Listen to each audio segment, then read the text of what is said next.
কোরবানি একটি গুরুত্বপূর্ণ ইবাদত। সামর্থ্যবান পুরুষ নারীর উপর কোরবানি ওয়াজিব। এটি ইসলামের মৌলিক ইবাদতের অন্তর্ভুক্ত। কোরবানির অর্থ নৈকট্য। কোরবান হল প্রত্যেক সেই বস্তু যার মাধ্যমে আল্লাহর নৈকট্য লাভ করা যায়।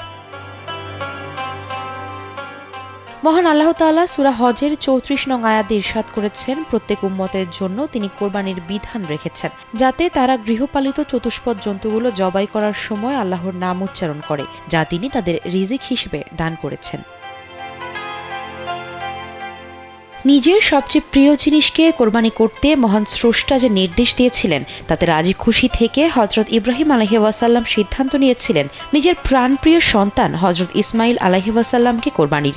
কঠিন সেই ঈমানি পরীক্ষায় উত্তীর্ণ হওয়ার নজিরকে দুনিয়ার বুকে সুপ্রতিষ্ঠিত করাই কোরবানির মূল শিক্ষা। ওয়ালটন ফ্রিজ কিনে অনেকের মতো আপনিও হয়ে যেতে পারেন মিলেনিয়াল। সেরা পণ্যের সেরা অফার, যেখানে নিজের প্রিয় সম্পদের প্রতি মোহ আর মনের কুবাসনা থেকে বেরিয়ে আসার কথা বলা হয়েছে।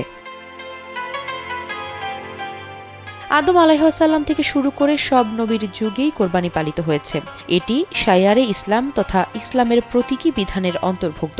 এছাড়া গরিব দুঃখী ও পাড়া প্রতিবেশীর আপ্যায়নের ব্যবস্থা হয়। আমাদের আশেপাশে অনেক প্রতিবেশী রয়েছেন যারা অন্য ধর্মের।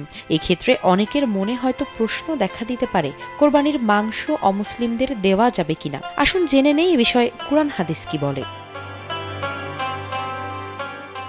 কোনো মুসলিমের ধারণা কোরবানির মাংস অমুসলিমদের দেওয়া যাবে না। এ ধারণা সঠিক নয়। কোরবানির মাংস অমুসলিমদের দেওয়া যায়, এতে অসুবিধার কিছু নেই, বিশেষত অমুসলিম যদি প্রতিবেশী হয়, কারণ প্রতিবেশী হিসেবে তার হক রয়েছে। সাহাবীরা অমুসলিম প্রতিবেশীর হকের প্রতি বিশেষ নজর রাখতেন। জামে তিরমিজির 1943 নম্বর হাদিসে বর্ণনা করা হয়েছে, আব্দুল্লাহ ইবনে আমর রাদিয়াল্লাহু তাআলা আনহু এর বাড়িতে একবার একটি ছাগল জবাই করা হয়। তখন তিনি বাড়ি ফিরে জিজ্ঞেস করেন তার ইহুদি প্রতিবেশীকে এই মাংস পাঠানো হয়েছে কিনা। আব্দুল্লাহ ইবনে আমর রাদিয়াল্লাহু তাআলা আনহু জানান, তিনি রাসূলুল্লাহ সাল্লাল্লাহু আলাইহি ওয়াসাল্লামকে বলতে শুনেছেন, প্রতিবেশীর অধিকার প্রসঙ্গে জিবরাইল আলাইহিস সালাম তাকে অবিরত উপদেশ দিতেন। সুতরাং অমুসলিমকে কোরবানির মাংস সহ অন্যান্য যে কোনো জিনিস দান করা যাবে। আল্লাহ তাআলা সূরা মুমতাহিনায় ইরশাদ করেন, দিনের ব্যাপারে যারা মুসলমানদের বিরুদ্ধে যুদ্ধ করেনি এবং স্বদেশ থেকে বের করে দেয়নি, তাদের প্রতি মহানুভবতা প্রদর্শন ও ন্যায় বিচার করতে আল্লাহ নিষেধ করেন না। আল্লাহ ন্যায়পরায়ণদের ভালোবাসেন।